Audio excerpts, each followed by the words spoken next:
the French Quarter because I have 1/4 of the bulletin. That's why I call it the French Quarter. You may not have realized that. How many of you did not realize that? There you go. It's called the French Quarter because I have 1/4 of the bulletin. You thought I was French. It's a play on words.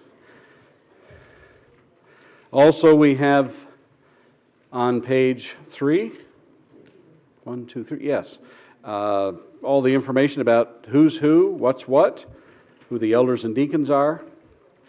On page 4, the back page, the Bible reading program that is there. And we also have on the family news update, pertinent articles, timely articles about things that are going on. On the inside, as I mentioned before, I always mention that there's an outline of the sermon. And that is, you may have something and say, well, I'm not quite sure I understand that. There are some of these that on the outline that you can study these on your own. On the back, I have articles that I've taken from House to House, Heart to Heart, which I think is one of the best publications in the Brotherhood. And so I put typically articles about the family that young married couples and older married couples can refer to and learn from. And also there is the prayer list that is meticulously and perfectly put together by a couple of our splendid ladies in the congregation who depend upon us to make sure the information gets there. So that's our bulletin. I hope that you'll take advantage of that. These are also, by the way, sent out in email so that you may have it electronically. How many of you do not get the bulletin electronically but would like to get the bulletin electronically? If you've raised your hands, the ladies who send that out will, I'm sure, get that to you. All right. The parable of the sower. When the disciples asked why Jesus was teaching this and they can't understand, he says, how are you going to understand the rest of these if you don't understand this one? So this one is the primer for all things. And how many of you call it the parable of the sower? And how many of you call it the parable of the soils?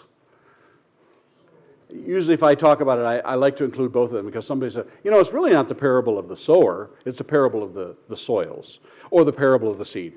I get it. It's okay. If you want to call it the parable of the soil or the parable of the seed or the parable of the sower, it's okay as long as we get the information. If you want to call it the parable of the end of the world, I have to kind of correct you on that one, but we can go with the soils. So as Jesus is going about, he says that same day, if we back up to just one paragraph to verse 46, is while he was still speaking to the people, behold, his mother and his brother stood outside, asking the people, and this is where I have to turn it light side, it says, someone told him, your mother and your brothers are standing out, asking to speak to you. But he replied to the man who told him, who is my mother and who are my brothers? And stretching out his hand toward his disciples, he said, here are my mother and my brothers, for whoever does the will of my Father in heaven is my brother and sister and mother. And it says that same day, yes. I was just at the end of Matthew chapter 12. Now I'm into Matthew chapter 13. Matthew chapter 13 is a parable of the sower, parable of the soils, parable of the seed, okay? That same day, the same day that he's making reference to these things that have happened previously, Jesus went out of the house and sat beside the sea, and great crowds gathered about him. How big is a great crowd? Big. The size of the U of M stadium, 110,000? No. Probably not that big, but it was a larger crowd. It was larger than his 12 disciples. So that gives you an idea that there are more. So there are people that are following. And when it says great crowds, we're assuming that there may have been hundreds, maybe thousands. We don't know exactly what that seashore looked like at that point. Great crowds gathered about him, and so that he got into a boat and sat down. Why would he get into the boat and sit down? Because of the great crowds. And they might have been pressing in. If you get in the boat, they're less likely to wade out into the water after you. They're going to stay where it's dry. These things are just they answer themselves when people ask it. The whole crowd stood on the beach, and he told them many things in parables, saying, a sower went out to sow. And as he sowed, some seed fell along the path. Now imagine that you have never heard this parable before. Imagine that you have never heard teaching in this method before and someone used it. How many of you went to either your high school class or college class and the professor starts speaking in what you think is a foreign language, you're thinking, why is he teaching this way? Anybody? Yeah. Sometimes when Janine tries to give me instructions, I'll say, why are you speaking in this manner? Take out the garbage? What does that mean? Okay. And yes, a sower went out to sow, and as he sowed, some seed fell along the path, and birds came and devoured them. Other seeds fell on rocky ground where they did not have much soil, and immediately they sprang up, since they had no depth of soil. But when the sun rose, they were scorched, and since they had no root, they withered away. Other seeds fell among thorns, and the thorns grew up and choked them. Other seed fell on good soil and produced grain, some 100-fold, some 60, some 30. He who has ears, and some of your versions say to hear, he who has ears to hear, let him hear. Okay? You're one of those hundreds, if not maybe 1,000, 2,000, 3,000, whatever it was, are standing there and wondering, I'm not sure I'm getting this. Could very well have been. There would have been farmers there. There would have been fishermen. There would have been bakers. They're not exclusive to one profession over another. No, but that might be the question you'd have. Yeah. Is he talking to farmers? Why is he talking? And why would he be talking in this way? And what type of society did people live in around Galilee? Or about anywhere in Judea? Yeah, it was farming. It was an agrarian society, agriculture. So it would have made sense to them. But of course, as they're listening to this, of course you're not going to throw seed where people are going to walk because it's not going to grow by and large. Now we see weeds growing up in the cracks of sidewalks, in the middle of the road sometimes, but we understand that it has less of a chance of growing if it's on stony ground or where people are going to walk. We're going to talk about weeds. Yeah. Exactly. We're planting something that we want to grow and that we expect to harvest. We want to put it in the best possible spot. Then the disciples came to him. Wherever they were at in the crowd, they come to him. Why do you speak to them in parables? And he answered them, to you has been given to know the secrets of the kingdom of heaven, but to them it has not been given. For to the one who has, more will be given, and he will have an abundance. But from the one who has not, even what he has will be taken away. This is why I speak to them in parables, because seeing they do not see, and hearing they do not hear, nor do they understand. Indeed, in their case, the prophecy of Isaiah is fulfilled, saying, you will indeed hear, but never understand. You will indeed see, but never perceive. For this people's heart has grown dull. And with their eyes they can barely hear, and their eyes they have closed, lest they should see with their eyes and hear with their ears, and understand with their heart, and turn, and I would heal them. But blessed, happy are your eyes. Now he's not talking about physically, that my eyes are happier than the rest of it, but happy, blessed, makarios. Blessed are your eyes, for they see, and your ears, for they hear. Truly I say to you, many prophets and righteous people long to see what you see, and did not see, and hear what you hear, and did not hear it.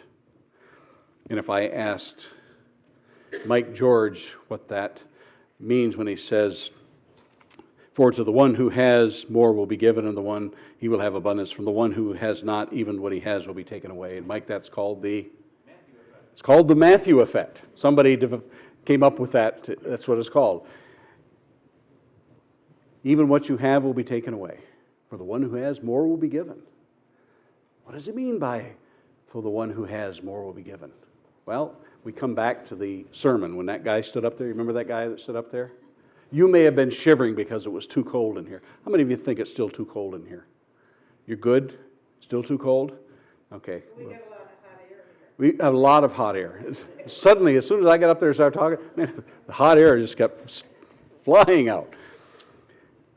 When you're seeking, and you really want it, and you're going to go after it with all of, remember what we read last week? All of your heart, all of your soul, all of your mind, and all of your strength. It's not going to be hidden from you. because such are the people that God is seeking. But for those who have even a small understanding and are unwilling to hear it, even that is going to be taken away from them. Have you ever noticed that when you were younger, there were certain things that you could do with seeming ease? Like, how many of you are long-distance runners, marathon runners? And you stopped running. And one day, 10, 15, 20 years later, you say, I think I'm going to start running again. In fact, I'm going to start out by running 26 miles today. Can you do it? You understand that even that's been taken from you. But if you wanted to reclaim that, and you suddenly had that desire with all of your heart, all of your mind, all of your soul,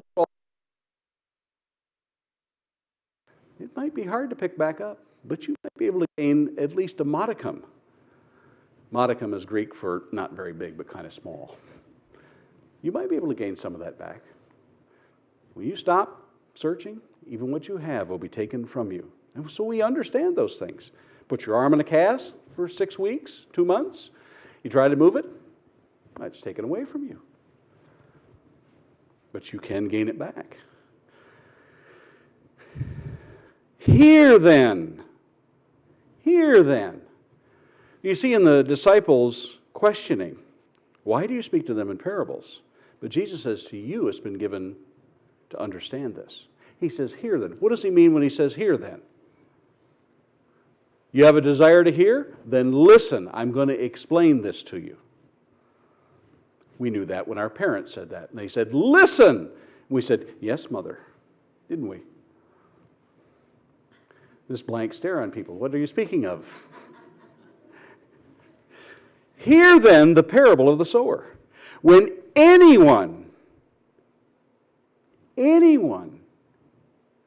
hears the word of the kingdom and does not understand it, the evil one comes and snatches away what has been sown in his heart. I don't understand. It's too difficult for me to understand. The speaker doesn't speak plainly to me. It doesn't make it easy enough. His tie is crooked. The heat is too hot in here. We begin to make those excuses. Those all play into that. When anyone hears, and so this, as we go through those 4 soils, everyone who hears the gospel is going to fall into one of those 4 categories. There are no other categories. And for those who are oppositional, psychologically speaking, I'm sorry. There's only 4. You can argue with me all day long, but there it is. Jesus said, take it or leave it. Anyone. So everyone who hears this falls into one of those 4 categories. The evil one comes and snatches away what has been sown in his heart. This is what was sown along the path. And we know. You say, well, one kernel of corn grew up. Really? Did it produce as much as the one that was sown in good soil? We want so desperately to find the exceptions to this, don't we? But they aren't. If you're going to raise crops, you don't go out in the middle of Airport Road and sow your seed, do you? No, we know that. It's just common sense. Would they have understood that? Yeah. Yep. Now that he explains it to them. As for what was sown on rocky ground, this is the one who hears the word and immediately receives it with joy. And yet he has no root in himself, but endures for a while. And when tribulation or persecution arise on account of the word, immediately he falls away. Immediately he falls away. Oh, I just love this. I have found the place. This is where I need to be. I'll be back. I don't know how long this process takes to where persecution or tribulation. It might be when their friends the next day at work say, you went there? You know they're a cult. You don't believe that Bible stuff, do you? Come on. You don't believe every Bible stuff. Watch television. They're all a bunch of hucksters. Did they ask for money? See, I told you. And pretty soon that works on them. You know, we think, well, that's not much tribulation. But it's just enough to work on them. Tribulation and persecution on account of the word. Not because the guy's a loud mouth and he just makes trouble for himself. But tribulation or persecution arises on account of the word. On account of this, the gospel that's being preached to them. And he falls away. Why, you can't fall away. Anybody else have something else it says on verse 21? Does it say fall away or doesn't it say fall away? Immediately. Immediately falls away. You see, it says he receives it with joy. He took it in. He received it. As for what was sown among the thorns, soil number 3, this is the one who hears the word, but the cares of the world and the deceitfulness of riches choke the word, and it proves unfruitful. Cares of the world. I really can't. I don't want to miss work. They're paying overtime. You know, I work 7 days a week. They're paying overtime. I just don't have time for anything. I'd rather work than go to church.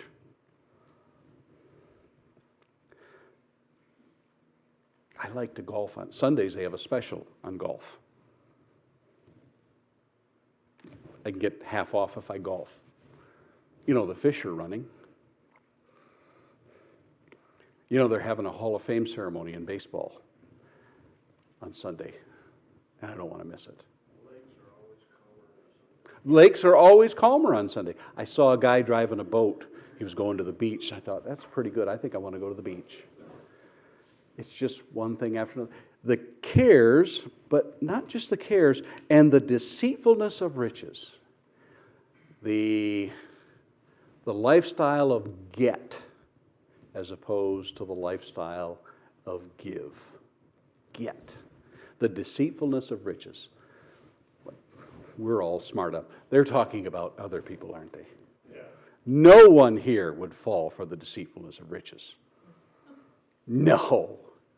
Oh, who would dare fall for the deceitfulness? We understand that, don't we? Or the cares of the world. Now I'm not talking about, what am I talking about? But you think of the cares of the world. Did you ever know people that get so worried they can't go to church? The stress is just too much. They can't go out. You have to make a choice. As Elijah said, how long will you halt? How long will you waver between two? If the Lord is God, serve Him. But if Baal, serve him. But you can't have it both ways. You know, we overcome these things. We are overcomers in the church. But when the cares and deceitfulness, cares of the world, deceitful of riches, choke the word and it proves unfruitful. What does it mean to choke the word? Cut it off, maybe? Cut it off? Choke the word. See, it's called the seed. And it comes back in and almost defines itself because he says, as for what was sown among thorns. How many of you had to weed your gardens when you were kids growing up? Mom and Dad sent you out and says, oh, thank you. I thought I was going to have to watch cartoons all day. Oh, I get to go out and weed the garden. Yes. That's how you reacted, right? And why did you weed the garden? Because it's hard. And they wanted to teach you a lesson about it. Why are we pulling weeds out of the garden? So they don't choke off, So they don't choke it off. off the good stuff. Mm-hmm. Yep. So that the water and nutrients aren't competing with the weeds and the stuff that you really want to grow beside it. You pull them out. If you don't think that is a good idea, look at the garden that is weeded and the one that isn't. I used to do this, Janine will affirm this, but I had a little plot of ground that was maybe the size of these chairs right here, and I would meticulously plow it up as we were at the children's home, and it was an object lesson. I would plow it up, I would rake it, manicure it, I would take every weed out of there, and then I would plant all of our vegetables in there. Not all of our, I would plant it full of vegetables. There would be cucumbers, there would be corn, there would be all kinds of stuff that was there. And then you know what I would do? Nothing. Nothing. And then I had another garden that was out behind the house, to which we spent all of our time weeding and watering and taking care of it, manicuring it. Which one do you think did better? The one that I took care of. And I would show the kids, I said, you see that one? There is your illustration from the parable of the sower when it comes to the weeds. They choked out everything. Nothing grew. The corn would be little stubs about that high, and it would come up and it would tassel. The leaves would come out, and if it had a cob on there, it was like that big. But the weeds, or the garden that we took care of, it was fabulous. They could understand that. And they would have understood that, living in a society that was agrarian.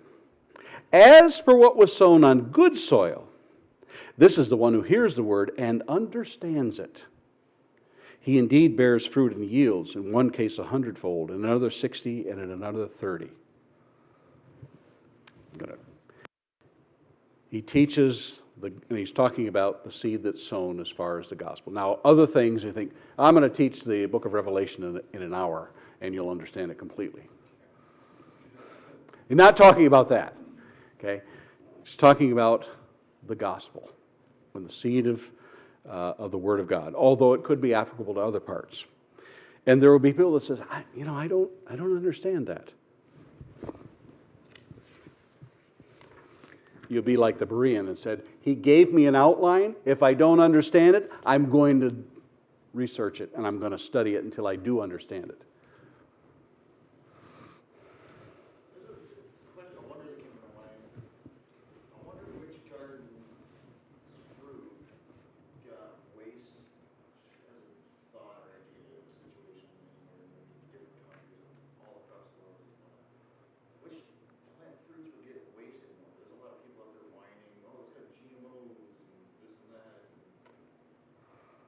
Yeah, fortunately, he didn't have to deal with genetically modified organisms in that point.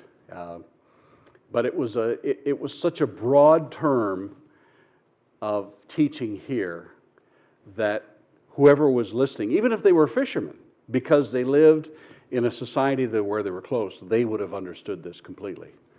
And anything that we throw out there as far as the way things are done today, whether it's how they plant things in China, whether you're talking about rice, and you think, well, is that rice? No, we're talking about that time there, how they plant a field. My parents told me were very, oddly enough, I gotta say my brother was more of a waster than myself. Mm-hmm. I was always taught to not waste food, don't waste food. I'll eat food off the ground. But my brother now wastes quite a bit of food. He's also he's 3 years younger than me, he's a strokes brother as well. In prayer and like a Presbyterian kind of movement. Mm-hmm. Happened in Grand Rapids in front of the doctor and my parents. It's interesting. Well, yeah, and those will be, when we get further into it, we'll talk about parable of the banquet.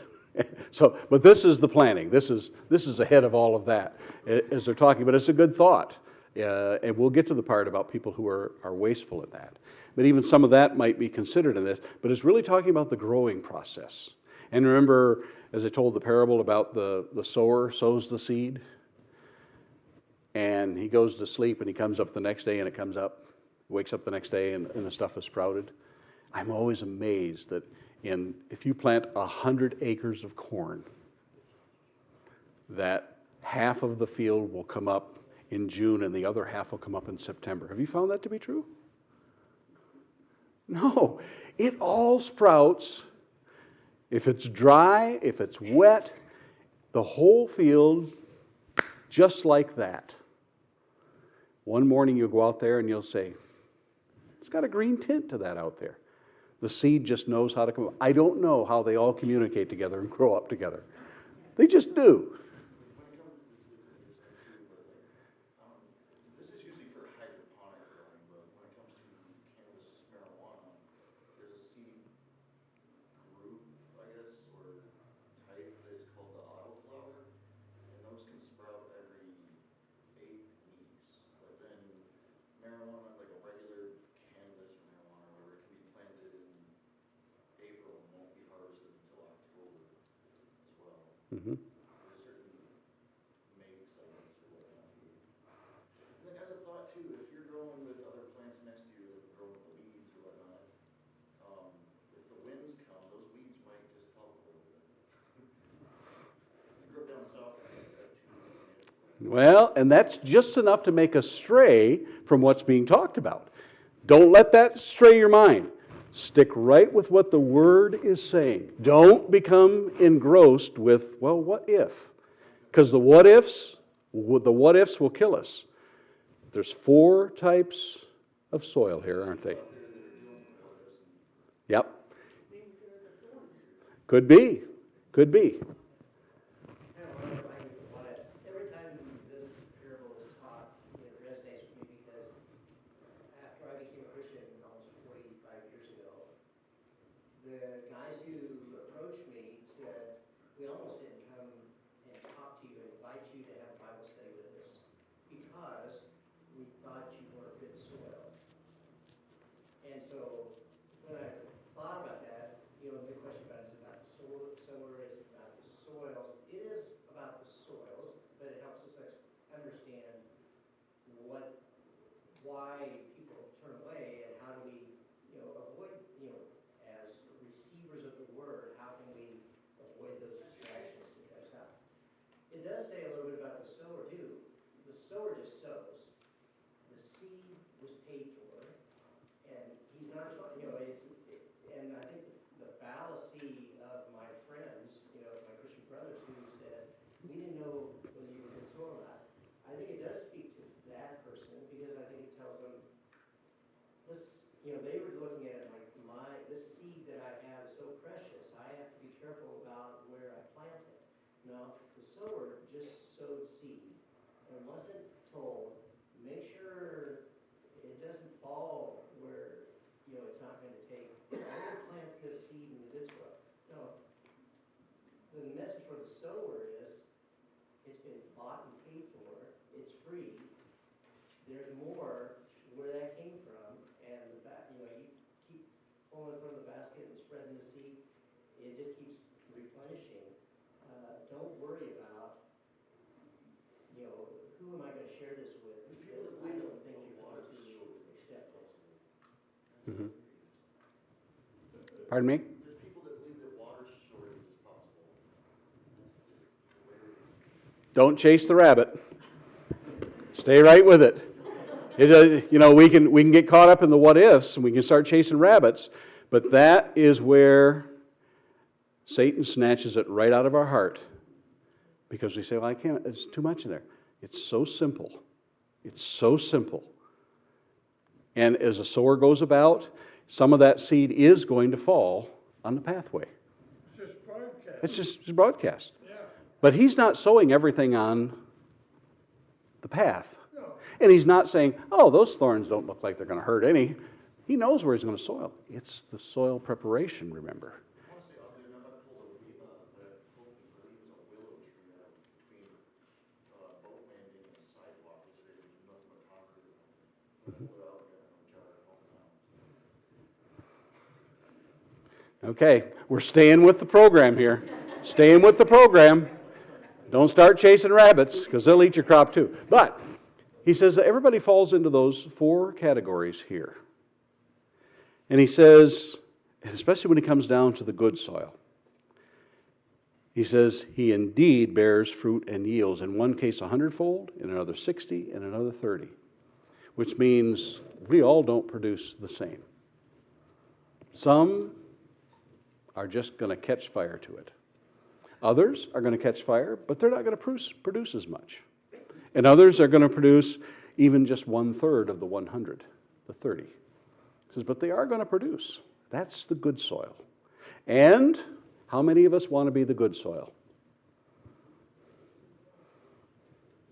Okay? And let me say this, it's not enough to just want to be the good soil. If this were the only teaching, we probably could come to that conclusion. But you got to read, who's that guy, Paul Harvey? Got to read the rest of the story. You've got to read about those people who read and study.